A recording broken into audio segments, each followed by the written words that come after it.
अपन चलो अपन ने लास्ट विभव कर लिया था ना, वोल्टेज। ईएमएफ किसको बोलते हैं? ईएमएफ का पूरा नाम इलेक्ट्रोमोटिव फोर्स। कहता है किसको है? इलेक्ट्रॉन प्रवाह में लगने वाला बल, वो कहलाता है। वोल्टेज किसको बोलते हैं? किसी एकांक धनावेश को विद्युत क्षेत्र में स्थित किसी बिंदु तक लाने में किया गया कार्य क्या कहलाता है? विभव कहलाता है, वोल्टेज कहलाता है। चलो वोल्टेज बराबर क्या होता है?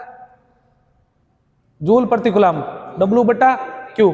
फॉर्मूला याद रखना, W बटा जूल प्रति कूलम क्या कहलाता है? विभव कहलाता है। ये एक और डेफिनेशन थी किसी वस्तु का वह वैद्युतिक स्तर जिससे ये पता चलता हो कि विद्युत धारा कहां जा रही है, पृथ्वी की ओर जा रही है, पृथ्वी से वस्तु की ओर आ रही है, ये क्या कहलाता है? विभव कहलाता है। चलो आगे। विभव कितने प्रकार का? दो प्रकार। कौन कौन सा? धनात्मक और ऋणात्मक। धनात्मक कब होगा? जब विद्युत धारा किस ओर जाएगी? वस्तु से। धनात्मक जब वस्तु से कहां जाएगी?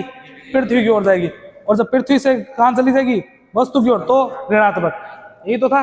अच्छा, उसके बाद ये हो गया, इसका विभवांतर कर लिया। चलो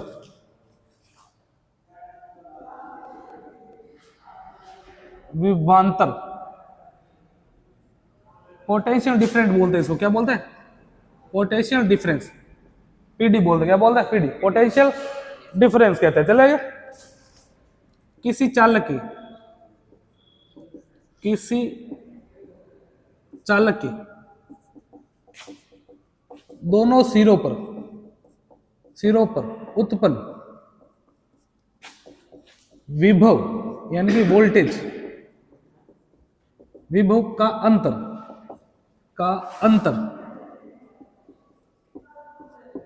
क्या कहलाता है? विभवांतर कहलाता है। क्या कहलाता है? विभवांतर। मैंने कहा सर समझा नहीं, क्या ना क्या चाह रहे हो? मैंने यहाँ पे एक बल्ब लगाया। क्या लगाया? बल्ब लगाया। और यहाँ पे मैंने एक स्विच लगा दिया ऐसे, और यहाँ पे मैंने फेज और न्यूट्रल दे दिया, सप्लाई दे दी। क्या दे दी? चले। मैंने इसको ऑन किया। मान लेते हैं इसमें कितने वोल्टेज है? 10 वोल्ट है। कितना वोल्ट है? तो इस सिरे पर कितना वोल्टेज पहुंचेगा? 10 वोल्ट पहुंचेगा। यहां बाहर कितना निकलेगा? जैसे स्विच ऑन किया जलने लग गया, जैसे चालू हुआ बाहर क्या 10 वोल्ट निकलेगा? क्या 8 ही निकलेगा? मान लेते कितना निकलेगा? 8 वोल्ट। चले। अब देखो एक सिरे पर कितना है? एक सिरे पर कितना है? मतलब देखो किसे, किसी चालक के दोनों सिरों पर, किसी चालक के ये दोनों सिरे, ये चालक के बीच में अपना इसका एक सिरा और ये सिरा ये रहा। किसी चालक के दोनों सिरों पर उत्पन्न विभवांतर क्या कहलाता है? पीडी यानी पोटेंशियल डिफरेंस। पहले में कितना है? 10 था, दूसरे पे कितना हुआ है? अंतर का मतलब -8 होता है ना, अंतर का मतलब माइनस होता है। तो 10 - 8 कितने हो गए? 2 वोल्ट। ये 2 क्या आया? विभवांतर। आई क्या मेरी बात समझ में? हो गया? समझ आई ना? अगली खास बात, इसका प्रतीक क्या होता है? इसका प्रतीक वी होता है। क्या होता है? वी। इसकी इकाई अगर पूछे विभवांतर की इकाई क्या होगी, आप बता सकते हो? अरे ये भी वोल्टेज है, ये भी वोल्टेज, तो ये भी वोल्टेज ही आएगा। तो इकाई क्या होगी? वोल्ट। इकाई क्या होगी? वोल्ट। आया गया, हो जाएगी ना? एक खास बात याद रखना, मोस्ट है, वेरी वेरी मोस्ट। विभवांतर शून्य हो सकता है, शून्य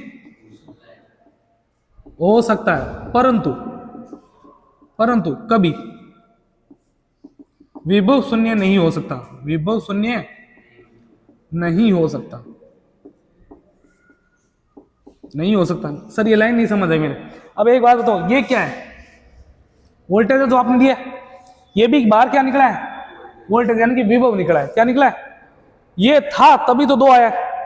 अगर ये 10 और 8 नहीं होता, ये 10 और 8 नहीं होता, क्या 2 आता? मतलब अगर आपने जब तक यहां से विभव नहीं, अगर आपने वोल्टेज ही नहीं दी होती, क्या विभवांतर उत्पन्न होता? नहीं होता, नहीं होता ना। इसका मतलब क्या हो सकता है? विभवांतर तो शून्य हो सकता है, विभवांतर शून्य हो सकता है, कभी विभव शून्य नहीं हो, विभवांतर शून्य हो सकता है, शून्य हो सकता है, परंतु कभी विभव शून्य नहीं हो। अब जब तक आपसे यहां पर दोगे नहीं तो उत्पत्ति होगी क्या? नहीं समझ आएगी मेरी बात समझ में? चले आगे। अगली खास बात, ये था आपका विभवांतर। चले, उसके बाद विभव हो गया, उसके बाद था वैद्युतिक कार्य। वैद्युतिक कार्य। चले, अब एक बात बताओ, आप एक इलेक्ट्रॉन था, कल समय बना लो, इस इलेक्ट्रॉन को आप यहां लेके गए थे, इस इलेक्ट्रॉन को यहां से यहां तक ले जाने में लगाया गया बल तो क्या था? ईएमएफ। बल तो क्या था? बल तो ईएमएफ था कि नहीं था? यहां से यहां तक लाया गया, यहां से यहां तक लाने में किया गया कार्य क्या कहलाता है? विभव था। अब यहां से यहां तक कुछ ना कुछ काम तो हुआ ही होगा। कैसे हुआ है? तो यार इलेक्ट्रॉनों को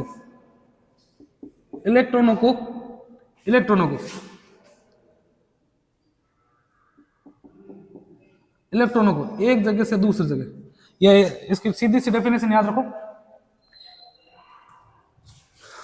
फॉर्मूला है बताता हूं।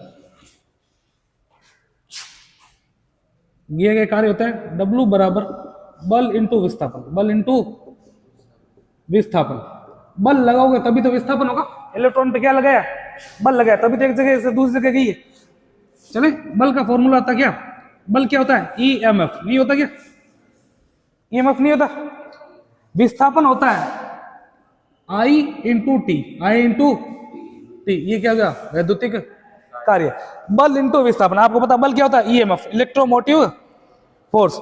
आई into T, I into T. चले, वो क्या कहलाता है? कार्य। क्या कहलाएगा? कार्य। इकाई आपको पता है, कार्य की इकाई क्या होती है? जूल होती है। क्या होती है? जूल होती है। कार्य की इकाई क्या होती है?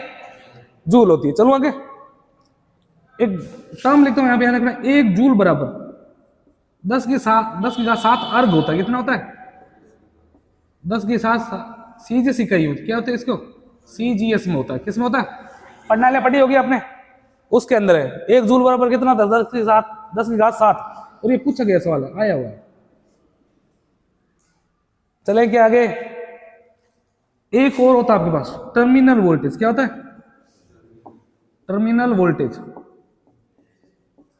आप बता सकते हो टर्मिनल वोल्टेज किसको बोलते हैं? चार्जर लगाते हो आप, चार्जर लगाया, उससे आप एंड तार निकलता है, उस एंड जो नोब है आपकी, जो पिन है, उस पे कितना वोल्टेज आया, वो फोन को कितना दे रहा है, उसको क्या बोलते हैं?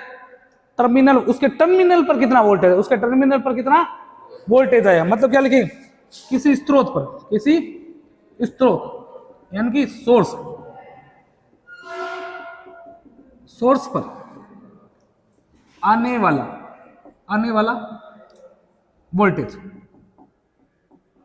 वोल्टेज क्या कहलाता है? टर्मिनल वोल्टेज कहलाता है। क्या कहलाता है? Terminal voltage. हो जाएगा ना? यहां तक कोई दिक्कत समझे, परेशानी? चले आगे, इतना उतारो फिर चलते। चले आगे, चलो। विभव बोल दो, या आप क्या बोल देते हैं? वोल्टेज। इसी को क्या बोलते हैं? पोटेंशियल। क्या बोलते हैं? पोटेंशियल। अब बार बार ये मत पूछना यार, कितनी बार पूछते हो एक ही चीज, थोड़ी बुद्धि लगाएगा। विभव को क्या बोलते हैं? वोल्टेज। वोल्टेज को क्या बोलते हैं? पोटेंशियल। कुछ भी याद नहीं रहे, खाली याद राम रखो किसका? वोल्टेज है। किसका याद रखना आपको? इतना तो हो जाएगा। चलो, को मापने वाला यंत्र क्या कहलाता है? हैं? Volt meter. क्या कहलाता है? Volt meter. वोल्टेज मापा होगा आप लोगों ने, प्रैक्टिकल किया होगा। वोल्टेज मापने वाला यंत्र क्या कहलाता है? Volt meter. सबने प्रैक्टिकल कर रखा है? नहीं बताया? Voltmeter, ammeter. चलो मैं बता देता हूं। वोल्ट मीटर सप्लाई के श्रेणी समांतर क्रम में लगता है, समांतर क्रम में संयोजित होता है। आई क्या बात समझ में? भाई एमीटर है वो किस क्रम में संयोजित होता है? श्रेणी में। एमीटर किस क्रम में होता है? श्रेणी में। और वोल्ट मीटर किस क्रम में होता है? समांतर क्रम में। चलना है कि आगे अगली खास बात, वोल्ट मीटर का आंतरिक प्रतिरोध। अगर कल किसी ने मेरी वाली क्लास देखी है तो पता होगा। आंतरिक प्रतिरोध बताओ कितना होता है? ऑप्शन है न्यूनतम, अधिकतम, शून्य, अनंत। एक बात बताओ, अगर न्यूनतम होगा तो इसमें से धारा नहीं चली जाएगी क्या? शून्य अगर होगा तो पूरी धारा चली जाएगी। धारा को तो रोकना है, खाली वोल्टेज आना चाहिए। आप क्या माप रहे हो? वोल्टेज माप रहे हो। क्या माप रहे हो? वोल्टेज माप रहे हो। क्या माप रहे हो? वोल्टेज माप रहे हो। तो धारा को रोकना नहीं पड़ेगा क्या? धारा को कौन रोकेगा? प्रतिरोध नहीं रोकता क्या? धारा को रोकने वाला कौन है? प्रतिरोध। अब वोल्टमीटर अच्छे से अच्छा वोल्टेज अगर मापना है तो धारा क्या जानी चाहिए? कम से कम। इसके लिए इसका आंतरिक प्रतिरोध कितना होना चाहिए? अधिकतम। नहीं है क्या मेरी बात समझ में? चलो, वोल्टमीटर का आंतरिक प्रतिरोध प्रतिरोध क्या होता है? अधिकतम। अधिकतम होता है। चले आगे। एक बात बताओ, कल ही मैंने बताया था, अगर आदर्श वोल्टमीटर, कैसा वोल्टमीटर है? आदर्श वोल्टमीटर, आदर्श वोल्टमीटर का आंतरिक प्रतिरोध, आंतरिक प्रतिरोध, अरे सोच के तो बोल गधे। शून्य अगर हो गया तो, अगर प्रतिरोध बिल्कुल भी नहीं है तो धारा नहीं चली जाएगी? चली जाएगी ना। तो धारा को तो रोकना है। अब धारा बिल्कुल भी नहीं जानी चाहिए, इसका मतलब क्या? प्रतिरोध क्या होना चाहिए? अनंत। प्रतिरोध क्या है? अनंत होता है। अब धारा मामूली से भी नहीं जाएगी। नहीं है कि मेरी बात समझ में? वोल्टमीटर क्या मापता है? वोल्टेज मापता है। इसके अंदर धारा नहीं जानी चाहिए, इसलिए इसका आंतरिक प्रतिरोध क्या होता है? अधिकतम। आदर्श वोल्टमीटर का अनंत। ये कमी इसीलिए होती है क्योंकि आप घर जाकर रिवाइज नहीं करते। घर जाकर रिवाइज नहीं करोगे तो नहीं पल्ले पड़ेगा। बना नहीं, अभी भी नहीं, नहीं है ऐसा। ऐसा कभी मीटर ना है ना कभी बनेगा जहां तक हो। लेकिन अगर हो गया तो, नहीं समझे? अब तेरे दो आंखें है, दो आंखें पीछे हो गई तो होगी, कभी हो गई तो मना थोड़ी है। चले, मान सकते हैं वो, अगर मानते हैं कि x के पास 5 रुपए माना, y के पास 10 रुपए, होता थोड़ी कभी, माना जाता है। चलो, तो विभव तथा वोल्टेज समझ आ गया ना? विभव मापने वाला यंत्र क्या है? वोल्टमीटर। किस क्रम में लगता है सप्लाई के? हमेशा। सब डायग्राम बना के बताओ। एक जैसे मान लो मेरा ये वोल्ट एक बल्ब जोड़ा है, ये मेरा स्विच है, ये मेरा फेज और ये मेरा न्यूट्रल। अब मेरे को इसमें जाने वाली वोल्टेज मापनी, कहां कहां लगाऊं? यहां लगेगा समांतर क्रम। अगर क्या जोड़ना आपको? एमीटर मापना, करंट मापनी, तो करंट के लिए कहां लगा दोगे? यहां श्रेणी क्रम। एमीटर श्रेणी क्रम में हो गया। देखो, फेज से जारी करंट इसमें से चलेगी, लेकिन जो फेज में जाते वोल्टेज इसमें भी जा रही है। चलूंगे आगे। अगला, आंतरिक प्रतिरोध क्या होता है वोल्टमीटर का? अधिकतम। और आदर्श का? अनंत। आदर्श का कैसा होता है? अनंत होता है। हो जाएगा क्या? अगला, ओम का नियम। किसका नियम है? ओम का नियम। नाम सुना है क्या? ओम का नाम सुना है क्या? चलो, सुना तो बढ़िया। ये नियम दिया था जीएस ओम ने 1827 में। किसने दिया था? जीएस ओम ने। कब दिया था? 1827 में। 27 में दिया था। चले आगे। डेफिनेशन सबको याद होनी चाहिए, आपको पूछी जाएगी।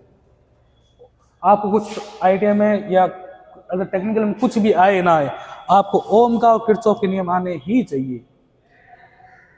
अगर आप कहीं पे जाते हो, सरकार प्राइवेट जॉब करते हो, सरकारी में तो आपको इंटरव्यू नहीं लेते, प्राइवेट में अगर आप जाते हो, कई किसी सरकारी में भी लेते हैं इंटरव्यू, लेकिन आप कहीं प्राइवेट जाते हो, जैसे सोलर ज्वाइन करते हो, कंपनी ज्वाइन करते हो, उनका अगर उनको कुछ नहीं आएगा ना तो आपसे ओम का नियम तो पूछ ही लेंगे। जैसे 10वीं में आप जाते थे, 10वीं में आपको कुछ आए नहीं आए, है ना? 10वीं में आपको मैथ में कुछ आए नहीं आए, साइंस में कुछ आए नहीं आए, अलग बात है। लेकिन एक पर्टिकुलर क्या था, एक श्लोक था इसमें संस्कृत में, राम रामो रामा, वो तो हर एक को बोलता कि ये सुना के बता, तब तो तू पढ़ा लिखा है। आता है ना एक श्लोक, उस हिसाब से तो ये आपको आना ही चाहिए। देखो, किताब तो बहुत हार्ड है, अब मैं समझाता हूं। देखो, यदि किसी चालक की भौतिक अवस्था, भौतिक अवस्था वो होती है जिसको आप देख सकते हो, महसूस कर सकते हो। भौतिक अवस्था कौन कौन सी होती है किसी चालक की? ताप, हाथ लगा पता लगा दो गर्म है या नहीं। ताप, दाब, लंबाई, कोई चीज छोटी है या लंबी पता नहीं देख सकते, क्या दूर से देख के प्रेशर का भी पता लगा ही सकते हैं। यदि किसी चालक की भौतिक अवस्था है, क्या भौतिक अवस्था है, भौतिक अवस्था अवस्था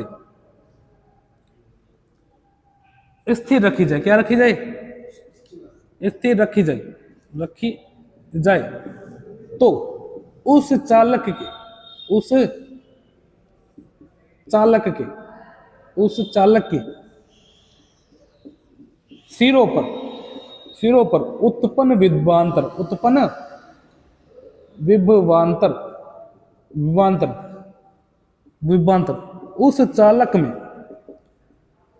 चालक में प्रवाहित धारा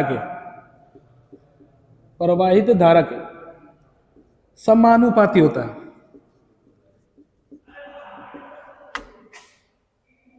समानुपाती होता है।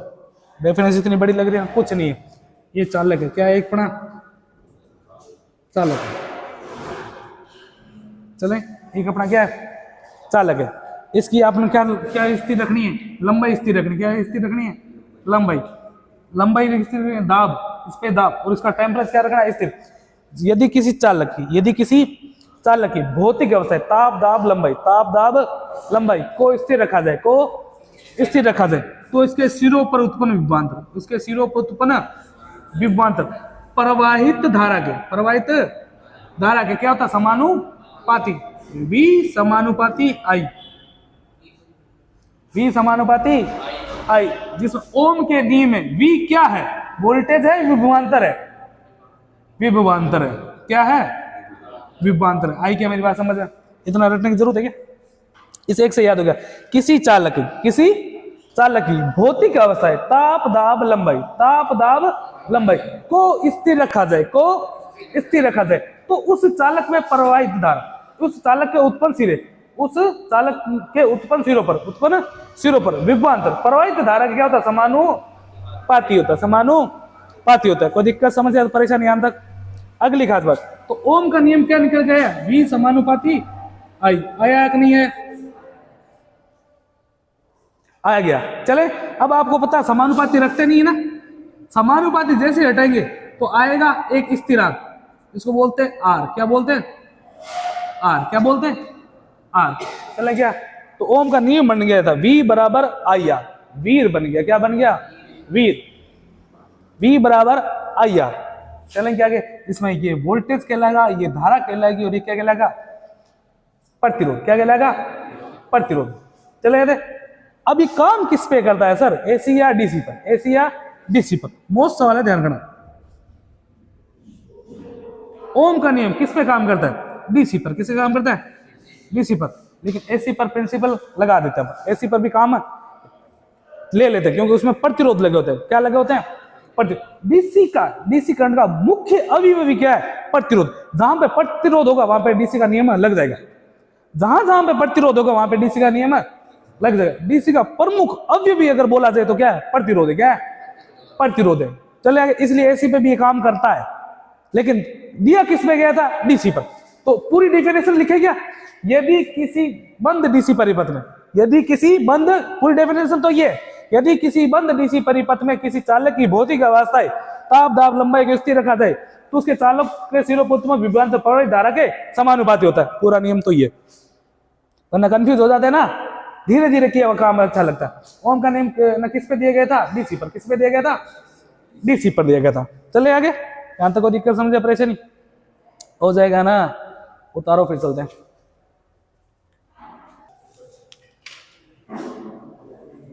इतना लेट कैसे भाई, गांव से आया था, हमको बुला लेता, हम वहीं आ लेते, क्लास वहीं लगा लेते यार, आता क्यों नहीं, इतने दिन हो गए।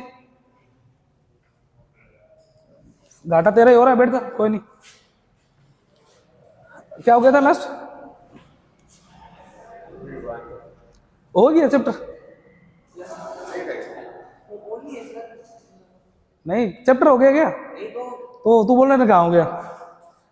चले, चलो कोई नहीं, विभवांतर हो गया, क्या हो गया, सॉरी, ओम का नियम चल रहा है, क्या चल रहा है, ओम का नियम चल रहा है। किसका नियम चल रहा है, ओम का नियम,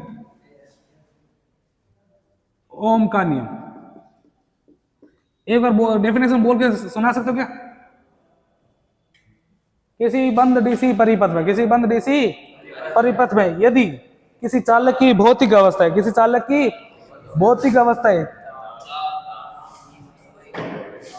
क्या ताप दाब लंबाई को क्या रखा जाए, स्थिर रखा जाए। क्या रखा जाए, स्थिर रखा जाए, फिक्स रखा जाए।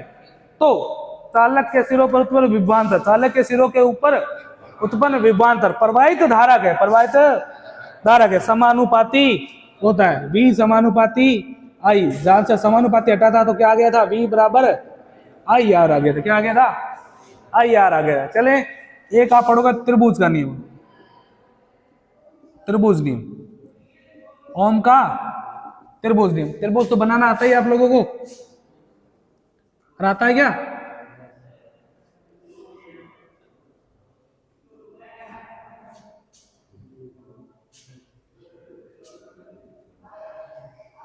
बताऊं क्या त्रिभुज, कौन बोला था, चलेंगे ट्रायंगल। क्या है, ऊपर आपको लिखना है V, क्या लिखना है, V। इन दोनों में किसी में भी IR लिख दो बोली, कोई दिक्कत नहीं। चले अब अगर आपको V निकालना है, क्या निकालना है, V यानी कि वोल्टेज निकालना है। क्या निकालना है, वोल्टेज निकालना। तो V को छुपा लो, क्या दिख रहा है, I इंटू R, बीच में कुछ निशान नहीं है तो I इंटू R। अगर मैं बोलता हूं आपको I निकालना है, क्या निकालना है, I निकालना, तो I को छुपो, V ऊपर पड़ा है, R कहां पड़ा है, नीचे, तो क्या बन जाएगा, V बटा R, V बटा R। अगर मैं बोलूं R निकालना तो V बटा I हो जाएगा ना। आपको इतना याद नहीं रखना है, आपको सिर्फ V बराबर IR याद रखना है, V बराबर IR। जहां V बराबर वोल्टेज, I बराबर धारा, R बराबर प्रतिरोध, R बराबर प्रतिरोध। चलो आगे, जहां वोल्टेज की इकाई होती है वोल्ट, क्या होती है, वोल्ट, धारा की इकाई एम्पियर, प्रतिरोध की इकाई ओम। ओम के नियम से तो आया ही है। चले यहां तक को दिक्कत समझ है, परेशानी हो जाएगा ना। अब आपने देखो वोल्टेज पढ़ लिया, धारा पढ़ ली, करंट तो पढ़ ली, शुरू से पढ़ता रहो। नई चीज क्या पढ़नी है आपको, प्रतिरोध। क्या पढ़ना, प्रतिरोध।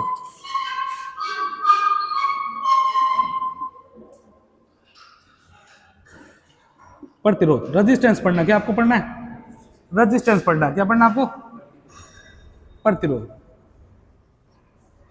किसको बोलते हैं प्रतिरोध, किसी पदार्थ का वह गुण,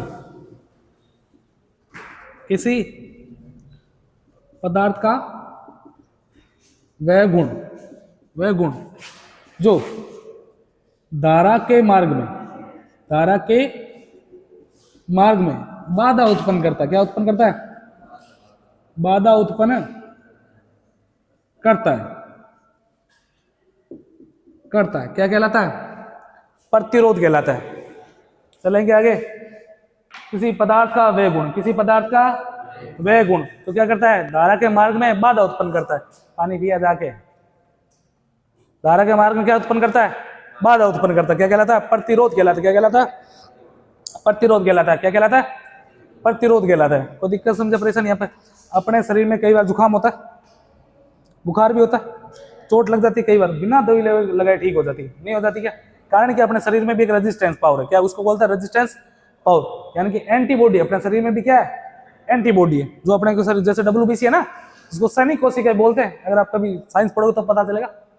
वो अपने शरीर में क्या करती है, रोग प्रतिरोध क्षमता बनाए रखती है, उससे बीमारी से लड़ती रहती है वो। तो अपने शरीर में कई बार चोट लगती है, ठीक हो जाती है ऑटो में, वो तो अपने शरीर में भी क्या रेजिस्टेंस पावर है। चलो, वैसे किसी चालक में क्या होता है, रेजिस्टेंस पावर होता है, वो क्या कहलाता है, प्रतिरोध। क्या करता है, धारा के मार्ग में बाधा उत्पन्न करता है। इसका प्रतीक या प्रदर्शित किसे कहते हैं,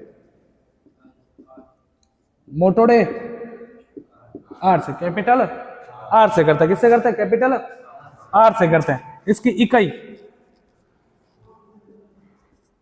इकाई क्या होती है इसकी, ओम होती है। क्या होती है, ओम। सिंबल याद रखोगा, अब आज से ध्यान रखना, सिंबल ये होता है।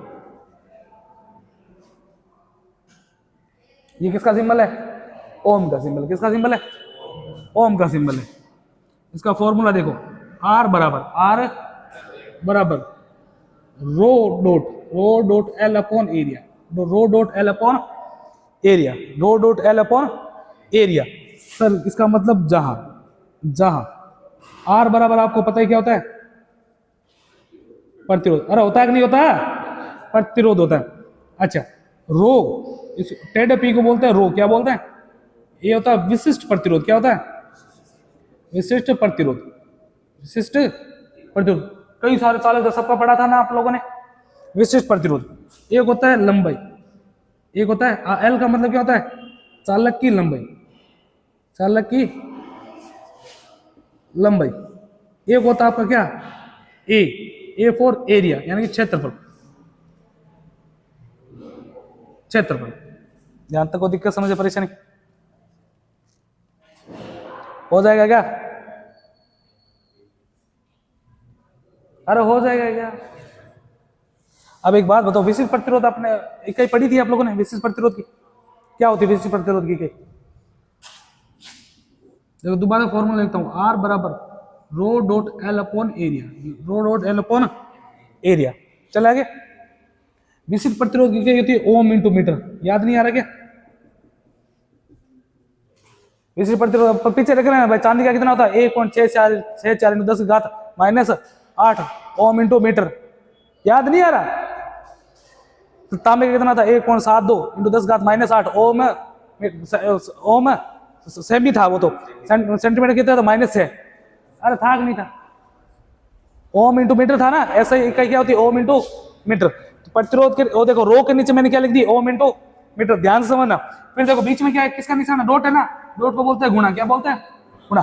लंबाई किस में होती है, लंबाई क्या होती है, लंबाई होती है मीटर में, किस में होती है, मीटर में।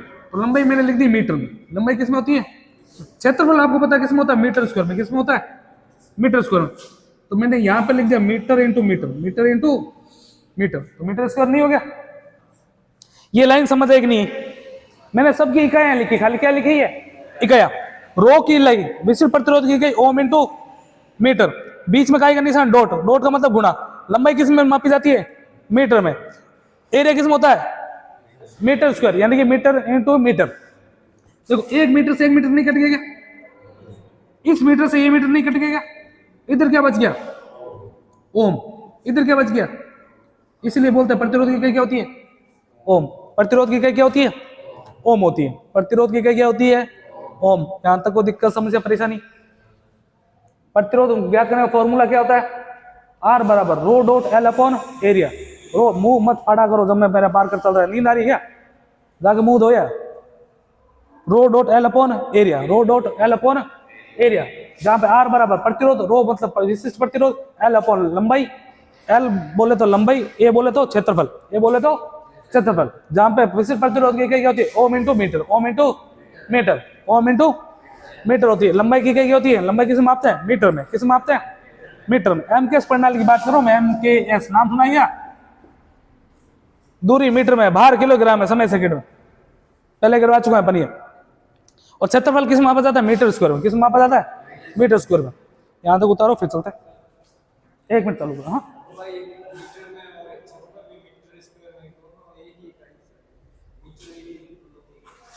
एक कैसे हुई बेटा, लंबाई तो क्या होती है, खाली ये होती है,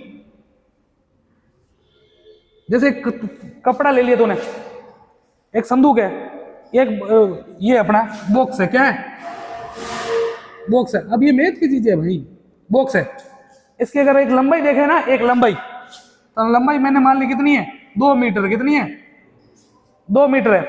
तो आपको पता जो स्क्वायर होता है इसकी चारों भुजाएं कितनी बराबर नहीं होती क्या, तो ये भी कितनी होगी, 2 मीटर की नहीं होगी क्या।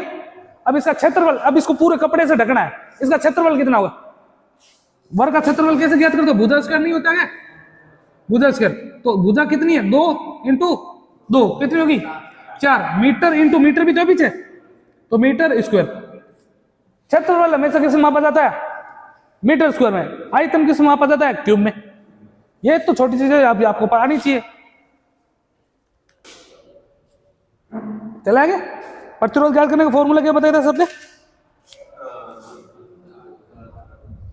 आर बराबर rho dot L upon area. अरे था कि नहीं था, था ना। अब आप पढ़ोगे प्रतिरोध की निर्भरता। प्रतिरोध निर्भरता। प्रतिरोध किस किस पर निर्भर करता है? कब बढ़ेगा, कब घटेगा, है ना, कब शून्य हो जाएगा, इसके आधार पर पढ़ेंगे। चलो प्रतिरोध निर्भरता पढ़ते हैं। सबसे पहले तो करता है, देखो ये प्रतिरोध है, इसके बराबर में तो ये पड़ा रो को क्या बोलते हैं? विशिष्ट प्रतिरोध, यानी कि पदार्थ की प्रकृति। क्या बोलते हैं? अभी थोड़ी देर पहले इतना बड़ा लेक्चर दिया था।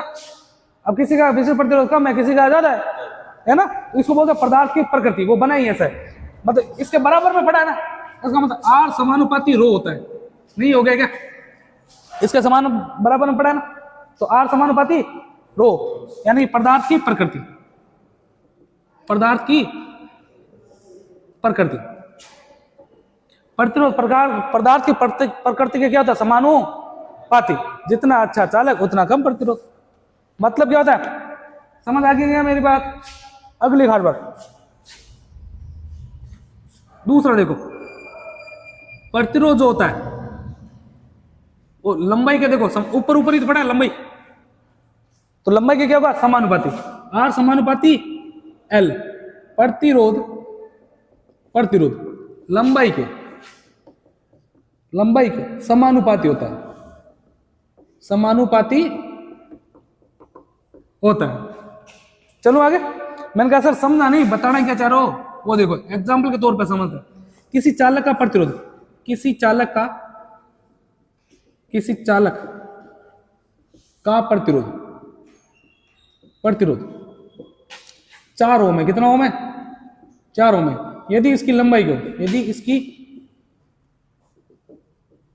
लंबाई को दुगुना कर दिया जाए, 2 गुना कर दिया जाए तो नया प्रतिरोध क्या होगा? बता सकते हो? नया प्रतिरोध क्या होगा? बता सकते हैं? देखो हुआ क्या है, पहले इसका प्रतिरोध कितना था?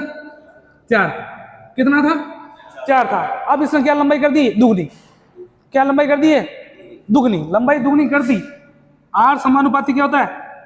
एल। चले तो आर का आर पहले कितना था? चलो आर का आर लिख देता है, समान 2L कर दिया इसने। पहले कितनी थी आर? 4 था, समानुपाती 2L। ये दुगना हुआ तो ये भी दुगना, प्रतिरोध दुगना हो गया। चलूंगे आगे। पहले कितना था? अगर इतना याद नहीं रहता तो आपको क्या रखना है? पहले कितना था? 4। लंबाई दुगनी तो प्रतिरोध भी दुगना। कितना हो जाएगा? 8। लंबाई तिगुना तो प्रतिरोध भी तिगुना। 4 का 3 गुना, यानी कि 12 ओम आ जाएगा। आगे क्या मेरी बात समझ में? तो नया प्रतिरोध क्या होगा? 4 × 2 कितना हो गया? 8 ओम। कितना हो गया? 8 ओम हो गया। चलेंगे आगे। तीसरा देखो, तीसरा प्रतिरोध जो होगा वो किसके व्युत्क्रमानुपाती है, किसके समानुपाती होगा? ये देखो, ये क्या पड़ा है? बट्टे में पड़ा है। ये क्या पड़ा है? बट्टे, मतलब उल्टा पड़ा है। क्या पड़ा है? उल्टा पड़ा है। तो तीसरी चीज पड़ेगी कि प्रतिरोध आर व्युत्क्रमानुपाती 1/एरिया। 1/एरिया। प्रतिरोध चालक के क्षेत्रफल के क्या होता है? व्युत्क्रमानुपाती होता है। क्या होता है? व्युत्क्रमानुपाती होता है। आई क्या मेरी बात समझ में? ये सारी की सारी काम आने वाली चीजें हैं। पदार्थ की प्रकृति के समानुपाती, लंबाई के समानुपाती, लेकिन एरिया के क्या होता है? व्युत्क्रमानुपाती। एरिया के क्या होता है? व्युत्क्रमानुपाती। व्युत्क्रमानुपाती यानी कि उल्टा होता है। क्या होता है? उल्टा। आपने कभी 5 पिन देखी? 5 पिन आपके घर में? अरे 3 पिन बोलते, चलो देखिए। क्या इसमें ऊपर वाली चीज है ना, ये किसका पॉइंट होता है? अर्थिंग का। किसका होता है? अर्थिंग का होता है कि नहीं होता? ये अन्य 2 से क्या होता है? बड़ा होता है। क्षेत्रफल क्या होता है? बड़ा क्यों रखते? इसका प्रतिरोध कम रहे। इसका प्रतिरोध क्या रहे? प्रतिरोध कम रहेगा तो करंट जो एक्स्ट्रा आएगी वो इसमें से निकल जाएगी। तो क्षेत्रफल बड़ा है तो प्रतिरोध क्या हुआ? कम हुआ। प्रतिरोध क्या हुआ? कम। ये यहीं से तो है। क्षेत्रफल बड़ा है तो प्रतिरोध कम, मतलब प्रतिरोध क्या होता है? क्षेत्रफल के व्युत्क्रमानुपाती। क्या होता है? व्युत्क्रमानुपाती होता है। चले अब देखो मैं एक एग्जांपल इसका भी लेते हैं। यदि किसी तार का, यदि किसी चालक तार का प्रतिरोध 8 ओम है, कितना ओम है?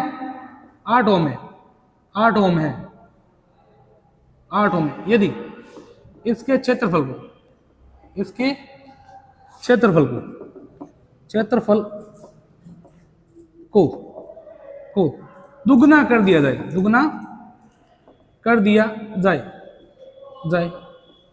तो नया प्रतिरोध क्या होगा, बता सकते हो आप? सोचो थोड़ा।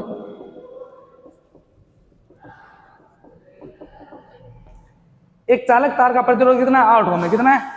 8 ओम है। यदि इसके क्षेत्रफल को आपने क्या कर दिया? आधा। एक बात, वो क्षेत्रफल नहीं होता, यहाँ पे लंबाई होता तो कितना होता? 16 हो जाता ना, दुगना हो गया मतलब 16 हो गया। इसका कितना होगा?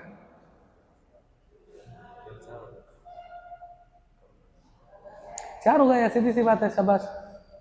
उल्टा चलेगा ना, वो गुणा 2 हो गए तो ये आधा 1/2 हो जाएगा। उल्टा चल रहा है तो क्या, गुणा 2 बोले तो उसका 1/2 कर दो, गुणा 2 बोला ना तो उसका 1/2 कर दो। कैसे करेंगे देखो, पहला प्रतिरोध कितना था? 8 था। कितना था? 8 था। पहले कितना था? 8 था। इसको करने के वैसे तरीके दूसरे होते, वैसे इसका पूरा तरीका तो मैं चलो करवा देता हूँ। एक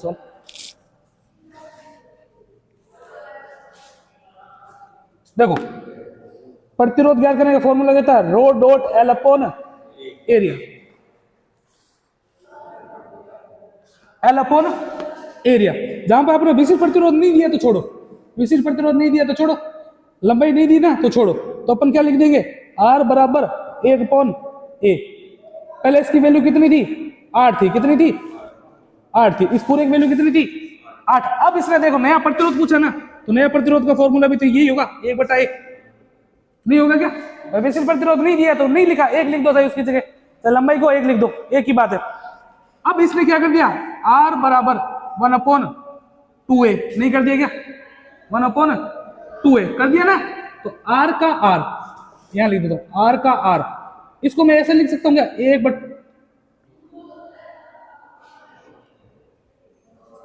1/2 इंटू 1/a लिख सकता हूं ऐसे, इसको ऐसे। ये 2 जो है इस एक के नीचे भी है और इस एक के नीचे भी है। आगे क्या मेरी बात समझ में हो जाएगा ना? अब इसको गुणा करो तो नीचे वापस 2 आ जाएगा, ऊपर 1 आ जाएगा। इसकी वैल्यू तो पहले आपको दी थी, 1/1 की वैल्यू कितनी है? नहीं दी क्या? तो r का r बराबर का बराबर 1/2 इंटू 8 इंटू में 8, 2 से कट गया, कितना बच गया? 4। इतना ताम झाम करने की जरूरत थी क्या? क्या याद रखना आप लोगों को? प्रतिरोध एरिया के व्युत्क्रमानुपाती थे। एरिया अगर कितना बड़ा है 2 गुना, तो क्षेत्र एरिया अगर कितना बड़ा है 2 गुना, तो प्रतिरोध आधा 1/2 हो जाएगा। प्रतिरोध कितना हो जाएगा? 1/2। अगर एरिया कितना गुना बड़ा है? 4 गुना। कितना बड़ा है? 4 गुना। तो प्रतिरोध कितना हो जाएगा? 1/4। 1/4 नहीं समझ? अगर प्रतिरोध 4 गुना बड़ा है तो प्रतिरोध कितना गुना बड़ा है? 4 गुना। तो एरिया पर क्या प्रभाव पड़ेगा? 1/4 गुना घट जाएगा ना। अरे नहीं बात समझ आई? देखो मेरी बात, मैंने कहा अगर प्रतिरोध जो है R समानुपाती 1/एरिया, यही तो है। अगर प्रतिरोध मैंने 4R कर दिया, ये बढ़ा कब है? जब एरिया कम होगा तभी तो। ये 4 गुना बढ़ा है तो इसका मतलब ये 1/4 गुना कम हुआ है। 1/4 गुना क्या हो गया? कम। यदि प्रतिरोध दुगुना हो जाएगा, प्रतिरोध दुगुना हो जाए तो उसका क्षेत्रफल क्या होगा? कम होगा। कितना? 1/2 कम होगा। नहीं आई क्या बात समझ में? दोबारा सुनो, यदि प्रतिरोध दुगुना तो एरिया आधा, प्रतिरोध दुगुना तो एरिया आधा, प्रतिरोध 4 गुना तो एरिया 1/4, 1/4 गुना। यदि प्रतिरोध 10 गुना तो एरिया 1/10, 1/10। उल्टा पूछो, यदि एरिया दुगुना तो प्रतिरोध आधा, कम होगा ना। यदि एरिया 4 गुना तो प्रतिरोध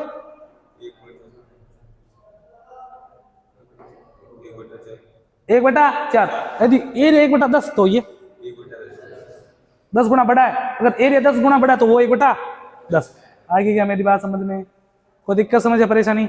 लास्ट टर्म आपको एक याद रखनी है, जो मैं यहां लिख देता हूं, यहां पे R समानुपाती। चलो आगे लिख दे, तो पहले इतना उतारो, समझाना भी। चले आगे। प्रतिरोध जो था ना, प्रतिरोध पहला किसके समानुपाती होता है? पदार्थ की प्रकृति पर। दूसरा क्या था? प्रतिरोध होता है लंबाई के समानुपाती, अर्थात नहीं था। तीसरा क्या था? एरिया के व्युत्क्रमानुपाती। चौथा पढ़ो, प्रतिरोध होता है टेम्परेचर के समानुपाती होता है, तापमान के। प्रतिरोध तापमान के समानुपाती होता है, समानुपाती होता है, समानुपाती होता है। चलो आगे, तापमान बढ़ने पर अपवाद याद रखोगे इसका है, अपवाद, अपवाद। अर्धचालक, अर्धचालक, अर्धचालकों का तापमान क्या होता है? अर्धचालकों का प्रतिरोध, प्रतिरोध तापमान बढ़ने पर घटता है। क्या करता है? घटता है। चलूं क्या आगे? अर्धचालकों का तापमान, अर्धचालकों का तापमान, अर्धचालकों का तापमान, अर्धचालकों का तापमान प्रतिरोध बढ़ने पर क्या होता है? घटता है। चलूं क्या आगे? या प्रतिरोध तापमान बढ़ने पर क्या होता है? घटता है। इसमें चलेगा आर व्युत्क्रमानुपाती 1/T। चलें, धातु जो होती है, धातुओं का तापमान कैसा होता है? धातुओं का तापमान, तापमान पॉजिटिव होता है। धातु का तापमान बढ़ने पर प्रतिरोध भी क्या होगा? बढ़ेगा। लेकिन अर्धचालक जो होते हैं, अर्धचालक, अर्धचालक कैसा होता है? नेगेटिव होता है। तापमान बढ़ने पर प्रतिरोध क्या होता है? घटता है। चलो ये तापमान के अंदर पढ़ेंगे, तापमान किसको बोलते हैं? देखो, ताप गुणांक के नाम से पढ़ेंगे। अभी के लिए प्रतिरोध की जो निर्भरता वो ध्यान रखो, विशिष्ट प्रतिरोध के समानुपाती, लंबाई के समानुपाती, एरिया के व्युत्क्रमानुपाती, जबकि तापमान के समानुपाती। चलेंगे आगे, इन पे अपन करेंगे न्यूमेरिकल। इतना उतारो फिर चलते।